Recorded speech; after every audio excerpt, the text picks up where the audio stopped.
I think a lot of people just started creating them for the purposes of being like, okay, like it was easy money, quite frankly, right? Like, oh, we're building an L1 or we're building an L2, like we're super popular, buy our token, whatever it is. But like that wasn't the thing that was actually holding back the industry at all. And so the thing that's holding back the industry, to kind of go back to it, is, it's not like lack of infrastructure in my view. It's like lack of products that actually provide utility and value in the real world. Yeah, I agree 100%. Even the L1s, when they ask, how do we get more DePINs to build on us? We have the best tech, we're the fastest, whatever. And I'm like, I don't really think that's the bottleneck necessarily right now. I think these teams need help actually developing their applications. Hi, everyone. Welcome to Fully Diluted. I'm your host, Dylan Bane, on the enterprise research team at Messari. Today, we're joined by Ariel, co-founder and CEO of HiveMapper. HiveMapper is one of the premier DePINs focused on the mapping industry.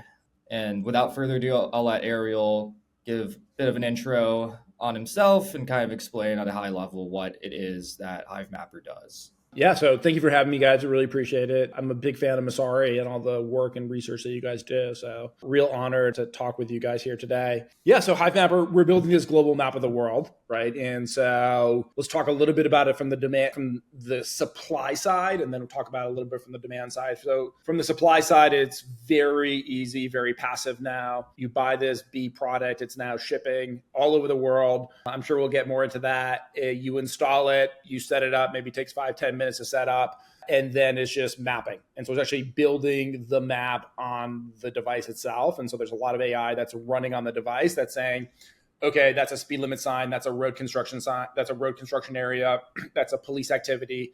And so there's AI models, vision models that are actually doing all of that on the device and then uploading the relevant bits and parts. And so it's really key that the experience from the contributor perspective be entirely passive. We have the scars to show that if it's not passive, you're going to be in deep, deep trouble. On the demand side, we're focused on three major categories. So one is data solutions. So that basically means is other businesses coming and buying data products from us, okay? And then integrating those data products into their own operations. So this could be a logistic companies, this could be a trucking company, this is autonomous vehicle companies, this is other mapping companies, this is real estate companies, etc. Right? So that was our first product line, and we've had a bunch of success there. The second major category is commercial fleets. Right. And so commercial fleets buy the B device from us, and then they also get a whole kind of software solution around that to be managing their fleet, managing the routing of their fleets.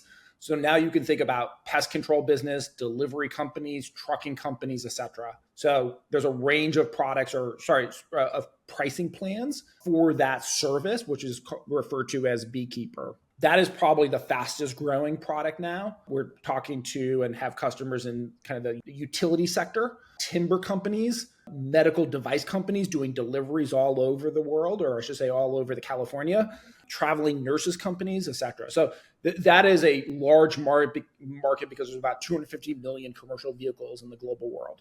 Those are the two products that we have today. There's a third product that is kind of in the development phase, which is actually around consumer navigation. It's a hard product to do and hard product to get right. And we'll talk a little bit more about that probably at the end of this conversation. So that's a quick intro into HiveMapper and what we're building here. Awesome. Thanks for that.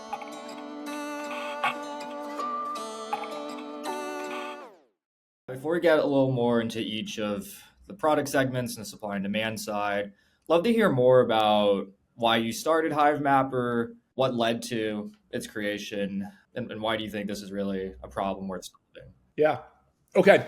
I was a Yahoo, really my first job out of school was a Yahoo, and I was in Yahoo search back in the day. And this is like when we actually had real market share on the search side relative to Google. So I think we had about 30% market share. They had about 35%. A massive percent of our queries had to do with local, right? And so restaurants, businesses, local businesses, how do I learn about this location?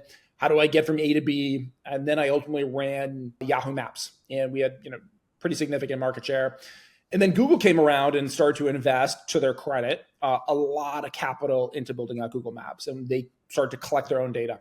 Google Street View program, satellites, airborne assets as well. And I mean, the story is now they won, right? Like it was very frustrating at the time being, like not willing or, Yahoo would not be willing to invest the kind of capital necessary to compete. So they won, is the short version. Now, two things. One is, I think, quite frankly, they over-engineered parts of their pipeline. If they were doing it all today from scratch, I think even they would say, yeah, we would do it dramatically different. But that's just the way, technology happens. But I think maybe more importantly is that ever since 2012, 2013, there hasn't been a lot of innovation in the mapping space. And, you had basically around 2012, 2013, that was when Google acquired Waze. And Waze, what they really kind of, the core innovation of Waze was that they were able to dramatically reduce the cost of mapping by basically using motion, right? In other words, they would follow your GPS traces and be like, oh, okay, there's a road there. Oh, okay, most people on that road are going 35 miles an hour. Okay, there must be a road there therefore the speed limit is 35 miles an hour, right? And I always said to myself, that's kind of crazy that the way that we're primarily building maps today is through motion, right? Like the way that we as humans build maps is through vision, right? Like if you never used a map in your local neighborhood, you're building a map of your local neighborhood, of your local city, whatever it is, but you're doing that through vision, through your eyes, right? And through intelligence. And so that map of your local city, your local neighborhood is getting built and retained in your storage, in your memory through vision. And so why aren't we building real-time maps through vision and doing that in a way with all the fidelity that vision gives us, right? Like, okay, there's a construction zone and the construction zone starts here and it ends there, right? There's police activity here. This road is flooded over here, right?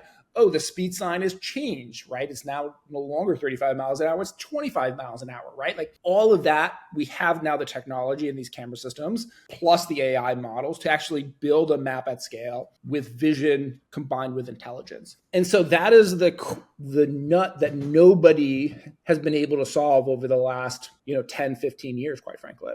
And so I think we've shown in the last 2 years that we got a really good damn shot at actually cracking that nut. And especially now with this new device that we have, the B, we'll talk more about, it's kind of demonstrating that it scales cost effectively, which has always been the problem with vision.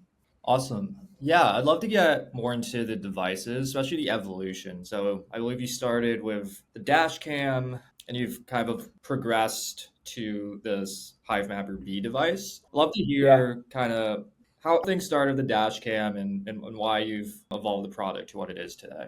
So this is technically our fourth generation device. So the first one that we ever built, we never actually shipped it commercially. And the first generation device that we shipped commercially, or I should say our second generation device that we shipped commercially, it was just referred to as the HiveMapper dash cam, very simple. And there were a couple of key issues with that. One is that it had no real-time communications. In other words, it had no LTE on it, so you couldn't automatically upload the data without the user getting involved in the situation, right? So that was obviously a big issue. So while it was passive in terms of hey, the driver just got into the car and drove, that was 100% true, and it mapped and it did its thing. The user still had to connect their phone at the end of the day to the device and then upload the data, right? It wasn't a lot of work, but it was still work, right? Just that little mental effort. So we wanted to get rid of that. We wanted to get much better positional accuracy on the device. So the device always knew where it was, down to lane level positional accuracy. And then the third thing was we wanted 100% of the actual AI to run on the device. And the reason for that is quite simple, is we don't like paying AWS fees. That can get very, very expensive, especially when you're doing it at global scale. And so that first device was wildly successful, kind of beyond our imaginations. And so, I forgot the exact numbers, but very quickly we got to 10% or 15% of the global road network mapped. I think we're now at 32%, right? And we're oh crap, this is a lot of data that we're processing. We need to move all of this to the edge.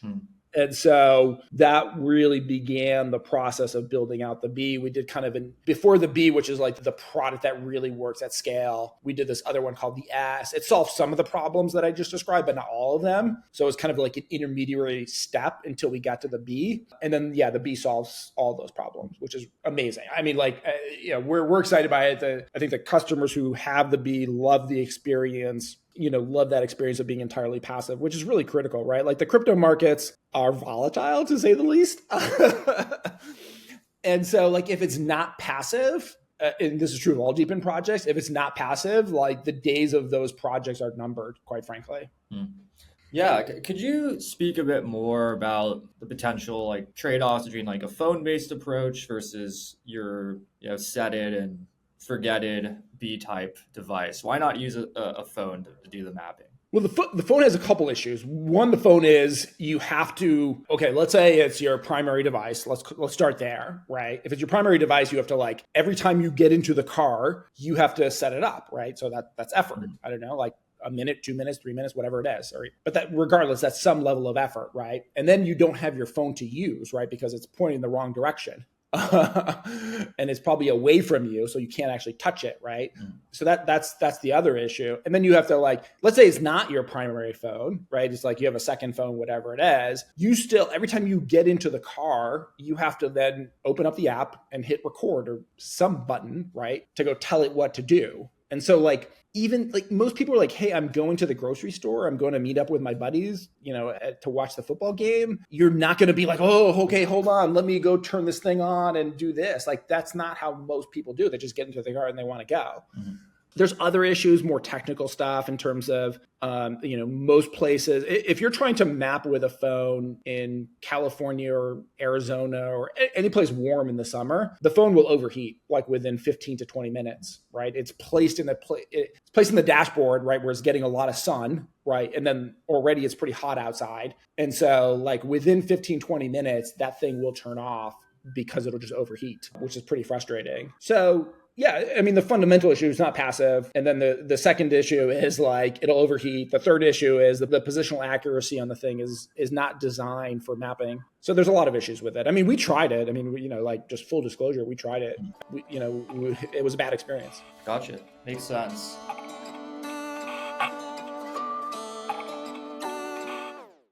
So we'd love to get a bit deeper on the demand side now. Just who are the customers? How much demand is there for this product, for the mapping data? And why are their needs really not being met by something like Google at the end of the day? So, all right, let's see. Let's separate the data solutions product from the like commercial fleet product. I mean, they're all utilizing the same data at the end of the day, or parts of the same data, I should say, at the end of the day. But I mean, look, even some of these big mapping companies, and we've announced some of them, like Here Technologies and TomTom and Mapbox, whatever, they struggle. Like one of the things I think that a lot of people miss, like unless you're like deep into the weeds of this stuff like I am, is like when you see these announcements from like these car manufacturers, we have X amount of data, blah, blah, blah, blah, blah. Like, I love them. They have a really hard job building cars at a scale is very, very hard. So let me start there. But like the reality is some of those same customers then come to us wanting our data, right? And the reality is like either there's quality issues, there's coverage issues, there's staleness issues. They can't get the data off the device quickly enough, all that type of stuff. And a lot of them actually just don't have like the full sensor suite, right, available. So it's a really, really hard problem to go do, to kind of operate at the scale that we're operating at right now, have the technology that can actually like pull out all these little details that you see. Okay, I need to know there's 3 lanes over here, and like one of the lanes is blocked due to road construction, and this is where the road construction starts, and this is where the road construction ends, right? Or like for trucking, they want to know like, is that weigh station open? If it's open, how many trucks are backed up there, right? Like there's just all these like little details, and those little details really matter, right? To a lot of operations and a lot of type of customers. And now even more so in the autonomous vehicle world, they like really matter because there's not like a human anymore there, right? To like disambiguate all that type of stuff. So the data solution side, we said really good progress. I mean, it does take time for some of these customers to kind of grow into like multi-million-dollar type of deals, right? They start off with maybe a, $10,000, $25,000, $30,000 POC. And then they're like, okay, this is working. Okay, I'm going to step up into like $100,000 or $150,000 contract. And then the next year, I'm going to step into like something bigger, $500,000, million, as you guys get coverage, as you guys get more depth or, et cetera, then I'm going to get bigger, right? And so it's not like suddenly these customers are like, oh yeah, here you go, here's $1 million. Like that doesn't work that way. That's on the data solution side. On the commercial fleet side, it's a, traveling nurses company, boom. They want all of this data in terms of construction roadwork that they want to avoid. They have certain types of vehicles that need to be in certain types of locations. Okay, can my vehicle go into that location? All these types of issues. Trucking companies, timber companies, utility companies trying to like gather information about, gather basically physical information. Like, okay, where's the utility poles? How wide are the roads? All that kind of information. So they're basically paying for two things. They pay for the device, and then they pay for a service that includes kind of location intelligence integrated into that monthly service per device. And so there's like different packages. There's like a package that starts at $9, and there's a package that goes all the way up to $30 per month per device. And that's on top of the hardware costs that they're paying. So that's a little bit about the beekeeper stuff. That's probably ultimately a bigger market than the data solution side, just by virtue of the fact that there's like 250 million vehicles, right? And so like, you think about like every type of business that has some sort of commercial fleet, like Pepsi has 50,000 vehicles, right? I mean, people think FedEx and UPS is big, but like there's a lot of other very, very large fleets in the tens of thousands as well. Gotcha. Yeah, I'd love to hear a bit more on the AI front and the autonomous vehicles. How much were you thinking about these potential use cases or applications when you started HiveMapper, or has it kind of emerged over time as AI has rose to prominence in the last few years? Yeah, look, a couple things on this. Probably 4 or 5 years ago, we were utilizing what I would refer to as more classic machine learning, computer vision, right? In other words, we can detect an object, we can position the object, you can do SLAM, you can do photogrammetry, all those type of techniques, right? Those are probably like now at this point, 15 years old, some of those technologies. In our case, the VLLMs, not the large language module, but the visual large language models are very powerful, right? Because what they do is they take now we can say there's a truck weigh station. So we can detect there's a truck weigh station, or B, we can detect there's a toll price, or we can detect this is a gas station, right? Like we do that, and we do that in the normal course of business. Now the VLLMs, what they can do is what we refer to as, and maybe we have to come up with a better name, is scene description, right? So let's take a gas station. It'd be very, very helpful to know that at this gas station, here's the prices. Okay, that's one. That's OCR, and some of these VLMs do that, and they do that quite well. But even more than that, there's 6 out of the 8 actual gas pumps are under construction, right? Like it gets down to like that level of granularity and value, right? Being able to really describe the scene in like natural human language that's queryable, right? Or that can be embedded in some sort of autonomous vehicle system. That's very, very valuable. And there's other use cases as well, which is like, hey, I think I gave the truck weigh station one, is like knowing that there's a truck weigh station at this whatever coordinates is useful. But knowing that it's open, so I can read the open sign, and then I can actually figure out that there's 18 different trucks backed up, right? And then I can start to say, okay, well, when I passed that, there were 18 trucks backed up, at whatever 1 p.m. Somebody else saw it at, let's say, 2 p.m. and there's now 24 trucks backed up, right? Like that's the level of intelligence that really gives you something that quite frankly doesn't exist in the world. And so being able to do that and do it that at scale is really powerful. Another example just here to toll prices, like being able to read the toll price sign, like here in San Francisco Bay Area with the 101, and this exists everywhere. Like there's dynamic pricing now, right? For the toll prices, like being able to read that and understand that and put that into context is really valuable. And so that's what these visual large language models are enabling us to do. Cool.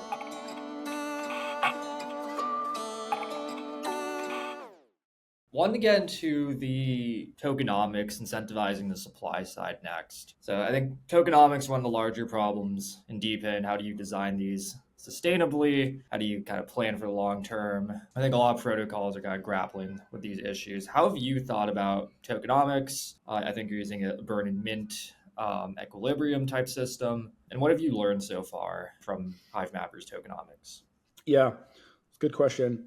So I actually posted about this a couple of weeks ago, and I think it's an important conversation that the DePIN community have. Okay, let's look at like where it came from. So I think phase one, which was primarily Helium in the early days, they basically did a fixed kind of Bitcoin style minting process, right? Like, okay, year one, no matter what happens, we're going to mint and reward out X amount. And then there was like every 2 years, I think it would have, or something like that, right?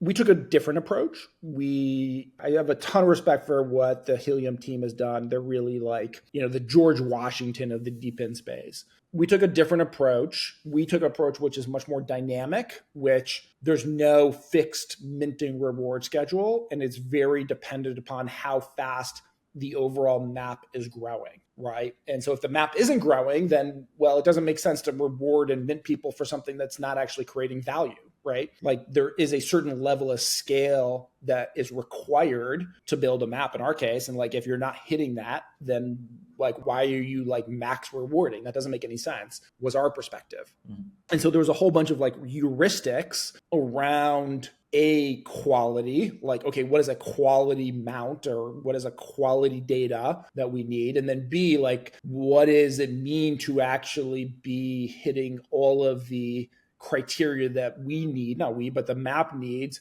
in order to actually build a complete and refreshed map, et cetera, by region over the we call that global map progress, right? And so it's dynamic. And look, it worked, obviously. And I think it introduced this new concept of dynamic. And there's pros, like, when we showed that to people, some were like, oh, that's great. That's super smart because you're only rewarding if there's real value getting created in terms of the data asset. Other people were like, yeah, but then you're going to have like this, massive emissions, like, okay, there's still more and more like tokens that need to be emitted. And we can get into the nuances of both of those.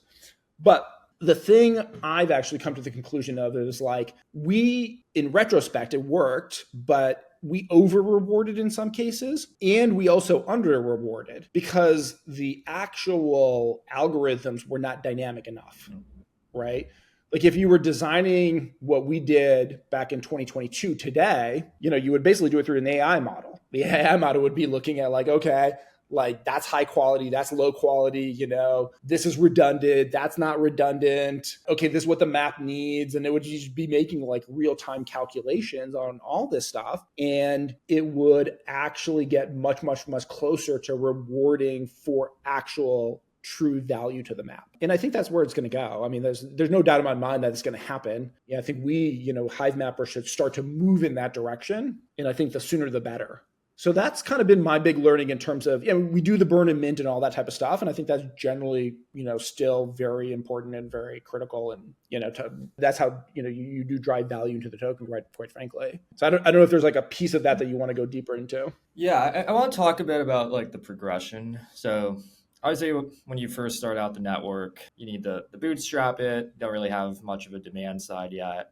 How did you think about that kind of initial phase, kind of get more attention on Hivemapper, have people buying and deploying these devices, and then matching that to demand where real revenue is really driving the token price and funding the rewards? I would argue all DePIN projects remain in that process right now, right? Like, I mean, look, even Uber, if you look at Uber in terms of they actually became cash flow positive, I think that was like about a 12-year process, right? Like maybe a little bit less, but it was a long, long time, right? And there's a lot of different reasons for that. And I think they're all good reasons. Now the thing is like, printing cash. And so if you look at all these networks, the value accrues towards the very, very tail end of that process, right? because that's when the thing reaches scale, and it's very, very hard to like tear down, and all these other reasons that we know. And so like we're at the I don't know, second inning of this process. And I think there's an open question. I was actually talking to somebody influential within the DePIN community, this guy Brad, about this topic of like, is the crypto culture patient enough, quite frankly, for projects like in the DePIN world? Like today, whatchamacallit, Helium just announced AT&T, right? I don't know, but they've been at this for a long time, right? And so these things do take a while to mature. I mean, and I see it in my own, like, okay, yeah, we just closed 3 new data solution contracts in the past like 10 days. Okay.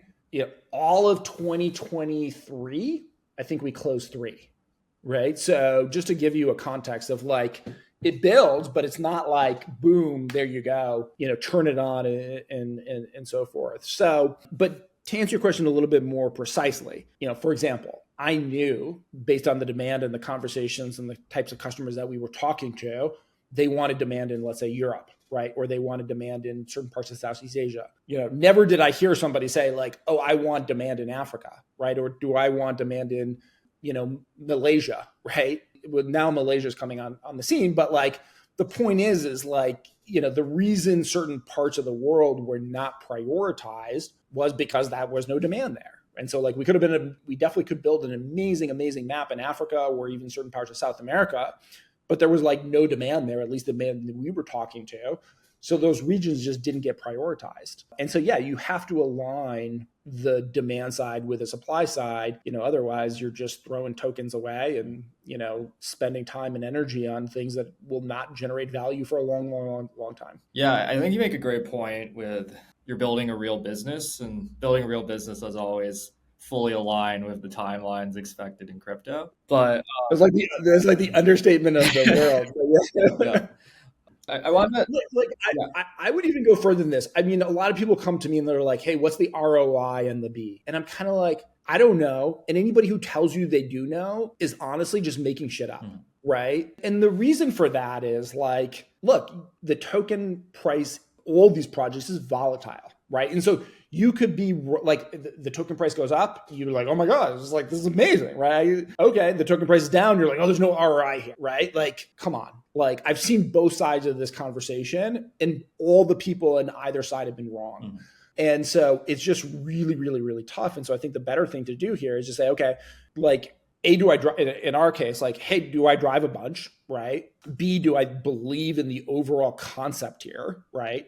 C, do I think this is like an interesting technology that has a unique characteristics to it, right? Relative to the things that already exist in the world, right? And finally, is it easy, right? Like, I don't have to expend a whole bunch of time and energy on it. And so if all those things match, then yeah, maybe you're the right person to like get a B device and, go drive around with it and, do your thing. If not, that's totally fine, right? There's a billion cars on the road, more than that, 1.2 billion cars on the road. Like, so that's how I kind of think about it in terms of like this whole ROI conversation. I just think it's like the wrong conversation to be having, quite frankly.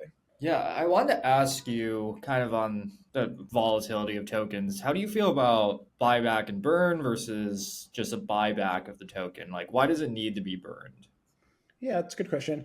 I mean, you could do a buyback, right? And then say, okay, I'm going to like leverage, you obviously have more optionality. Like I should say the foundation has more optionality to say, okay, like at some point in the future, I may want to sell this so I can go, fund this effort or fund that effort or whatever it may be versus reducing the overall supply, forever, basically through burning it.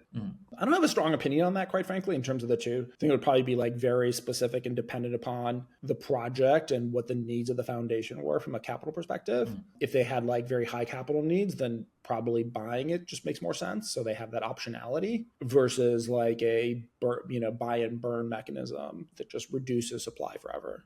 Makes sense. I don't know. Do you have a perspective on this one? I'm curious. Yeah, I mean, in my view, I think I increasingly don't think burns make sense at this stage. I think, like you said, foundations can use that capital to grow the business. And oftentimes you're buying tokens when they're, very elevated prices and then burning them, and then price goes down is kind of, maybe not matched perfectly to how you could really plan business based on capital needs. And kind of just it's like buying shares at a high price if you're, a public company versus doing a buyback when it's a bit lower. So yeah, I think I'm increasingly moving towards strategic buy and burn, maybe not like automatic, and also like not necessarily burning, or like a smaller percentage of the buybacks are burned. Like I think the value accrual from the burns make much more sense in the long run once it's a very mature business and there's less growth to be seen. And that will accrue a lot more value. I don't think it's necessary at this point when there's a lot of volatility in token price. Yeah. That makes sense. Yeah. Let me think about it more. I don't know. It's a good question. Cool.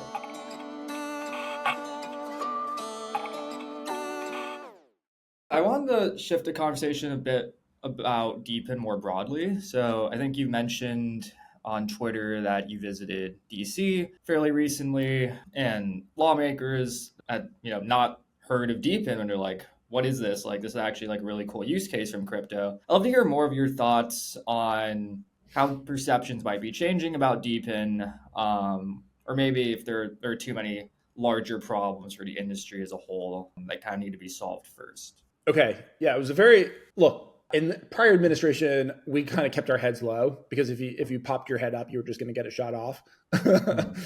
And so now with the new administration, with an openness, both quite frankly, obviously on the Republican side, but also on the Democratic side, I think there's an openness towards crypto. The stablecoin bill will happen. There's broad support for it on both sides of the party, I think, at this point. And so I think that will happen, which is good. And most people in DC, you talk to about stable coins, I think they generally know what it is and know the pros and cons and, have a point of view in terms of where they're going to vote. Then there's a market structure bill. The one that probably has the most traction at this point is some policies that have been proposed by A16Z. And I think that's a very important document for people to read to understand the conversations that are happening in DC relative to crypto market structure.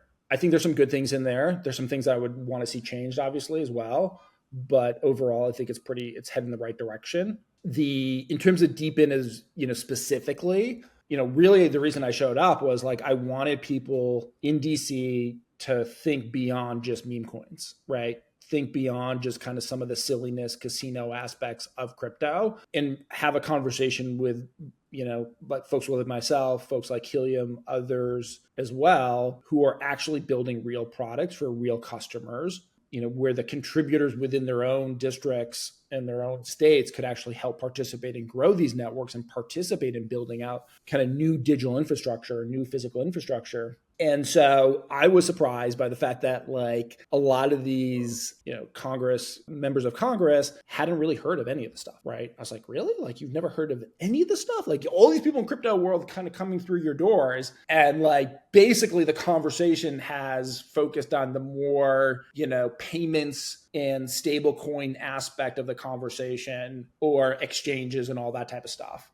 And I'm like, that's pretty shocking to me that like nobody had ever mentioned, I don't know nobody, but like the fact that it hasn't, resonated in the minds of all these people who are talking to all these various lobbyists and, folks from the community, that there's real products being built on crypto was quite frankly shocking. Mm-hmm. And, I think we're at the very, very early stages of educating folks on that. And it has to move beyond just financial use cases. Mm-hmm. Because most of these people don't live, they don't represent New York City or, I don't know, there's a couple other places in America where there's, large financial institutions where have a lot of employees that are served, in the financial services industry, they represent places like Indiana, right? Or Pennsylvania or Idaho or whatever it is. And they want to understand, okay, how is these products and how is crypto relevant to my constituents, right? That's the conversation they want to have. So, who better to have that conversation, in my view, than projects like ours and a couple others in the DePIN category.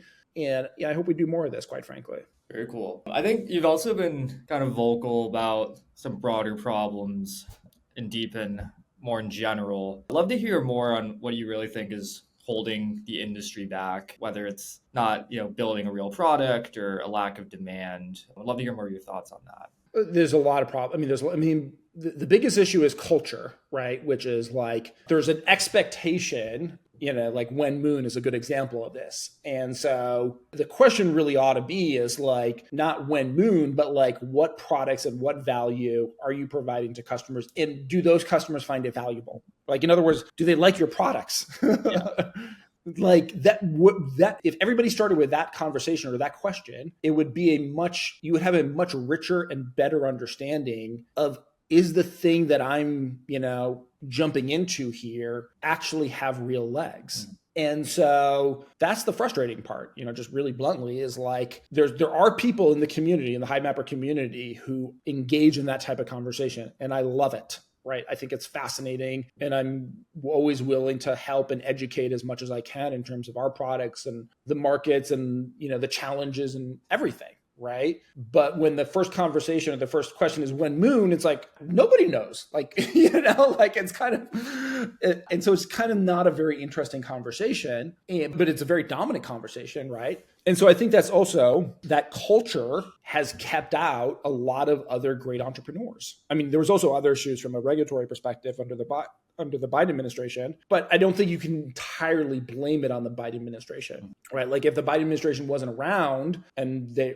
had a very different perspective in terms of, trying to figure out how to properly regulate crypto and provide a path and all that type of stuff, you would still have this problem of culture, right, within the broader crypto ecosystem. And so I hope that changes, right? I think that needs to change in order for crypto to become a larger asset class. The thing I always remind people about is like, look, crypto today is kind of small, right? Like it's effectively $3 trillion market cap, and most of that is Bitcoin. And that's basically one company called Apple. Right. And so if we want to become a larger asset class, then you just got to build in big markets, right? In our case, navigation, commercial fleets, mapping, and in Helium's case, it's obviously telecommunications, and in GeoDNets is obviously positioning technology. Like you got to go after big markets, right? And if you don't go after big markets, you're not going to grow. And so that to me, I think is the fundamental issue is like, like we can all be like, hey, let's have fun here in casino and move in and out of this thing and whatever. But like, it's not growing as a whole. And so it has to grow as a whole. And the way it grows as a whole is real products, real markets, all that stuff that I mentioned.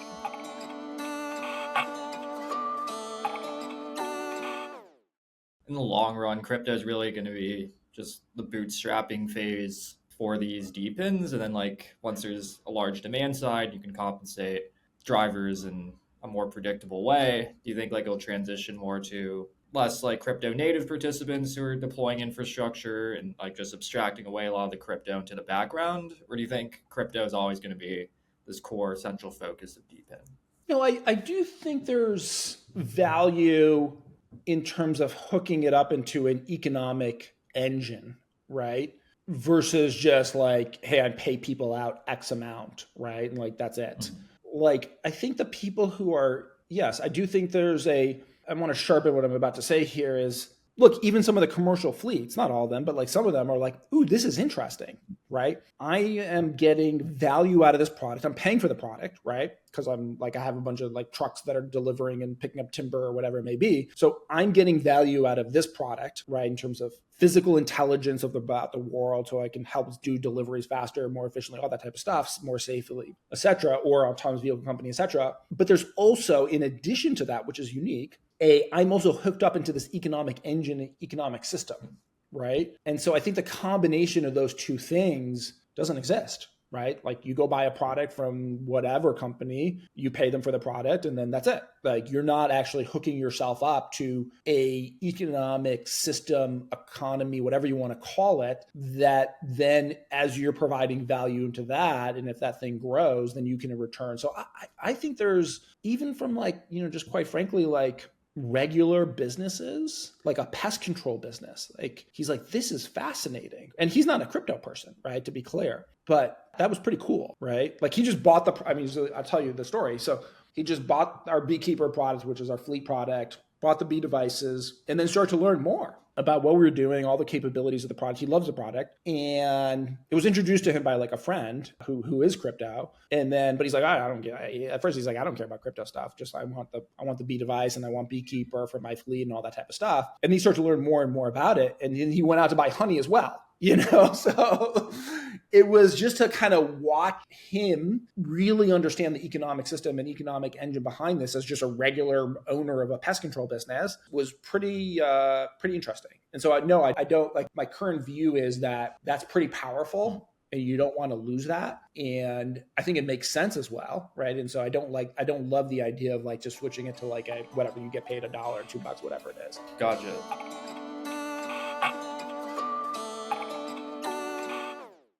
So you think it kind of can create more buy-in from like the supply side, maybe even the demand side, into HiveMapper to DePIN itself, and just create more engagement? Like, look, I remember like my grandfather was like, oh yeah, I bought Coca-Cola. I was like, why, the stock. I was like, why you buy it? And he's like, I just like the drink.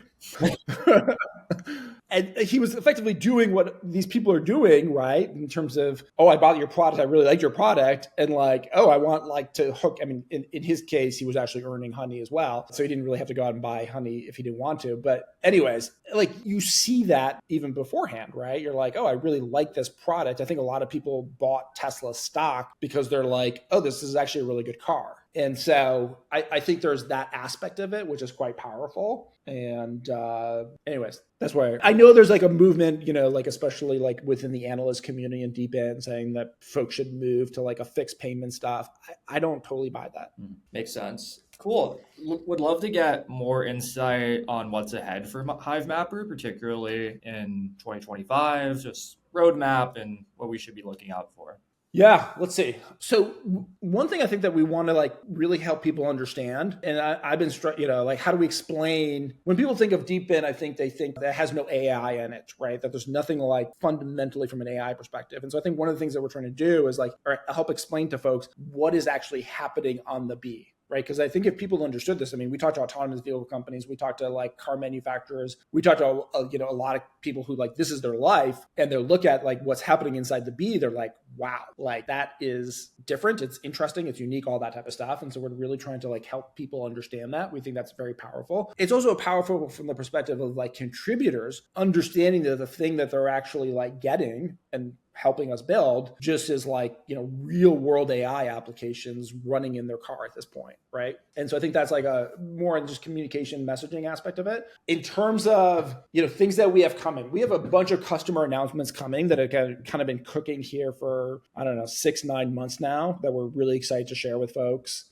We can't always announce some of these customers as soon as we would like to, which is totally reasonable thing for them to ask us to keep it private. So there's definitely more on the horizon here. The next thing that we're also focused on is navigation. So like integrating navigation into the actual app itself, right? That is informed by the data that we're all building together. And then also for the fleets as well. Right? Like integrating navigation, routing, all that type of stuff into it. It won't be for every single country, region in the world, but it's definitely something that we're focused on.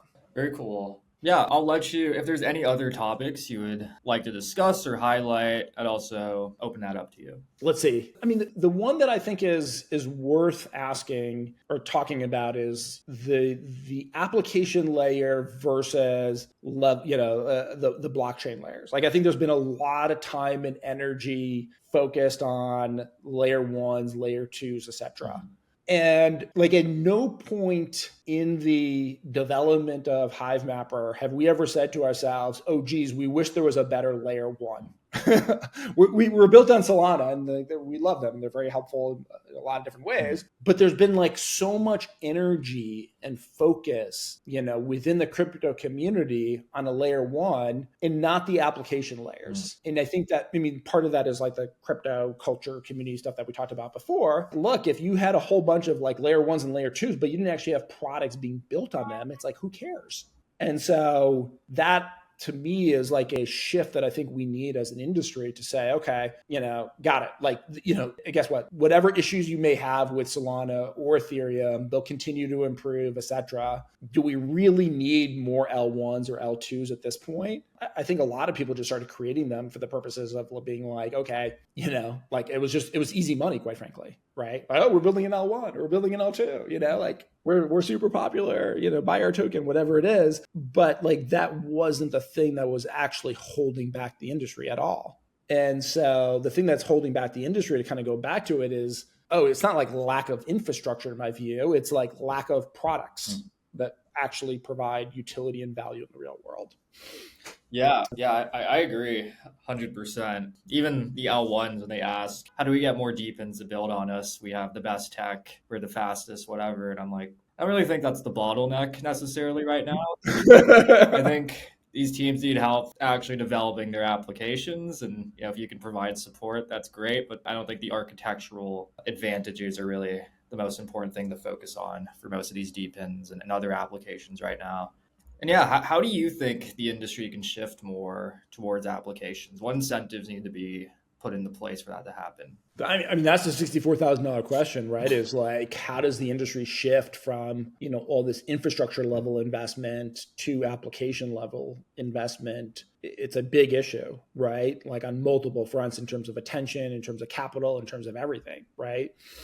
I mean, you're seeing, like, look, even in the AI world, you're seeing all of the model companies, the OpenAIs, the Geminis, the Groks, they're going to start to move. I mean, they're all getting commoditized, right? And so they're trying to move to the application layer. And obviously, like, they can start to compete with some of the products that are actually built on top of those platforms as well, right? But the point here is that they move fairly rapidly from, okay, it was all the value accrued to NVIDIA in the beginning. Then it was the model stuff that came along. And we're starting to see that a lot of value is accruing to the model layer, but that's going to get commoditized, right? There's like 5 or 6 pretty good models at this point. And then, okay, now the battleground is going to be at the application layer. But that entire process was like, what, 3 years, 4 years? And in the crypto world, it feels like we're still, at like the infrastructure layer, and like we're unable to like shift our attention and focus to the application layer. And I think it has to happen, right? If it doesn't happen, then the industry just isn't going to grow. And so if we want the industry to grow, then I think there has to be a concerted effort across, everybody,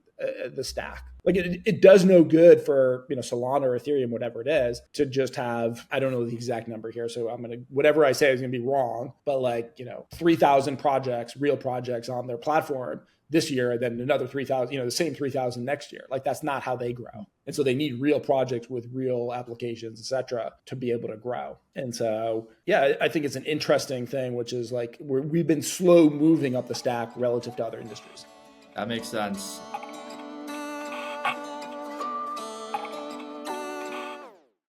Okay, I think we're up on time. Thank you so much for joining us, Ariel. Learned a ton. Where should listeners go to learn more about Hivemapper? Yeah, just check out HiveMapper.com on the website if you want to like follow along from a Twitter perspective or X perspective. Yeah, we're on that as well under Hivemapper. You can follow me. I'm on it. I'm always talking about stuff related to Hivemapper as well. So a lot of different ways to follow the project. Very cool. Okay, thank you so much for coming on. Thank you. This has been great, guys.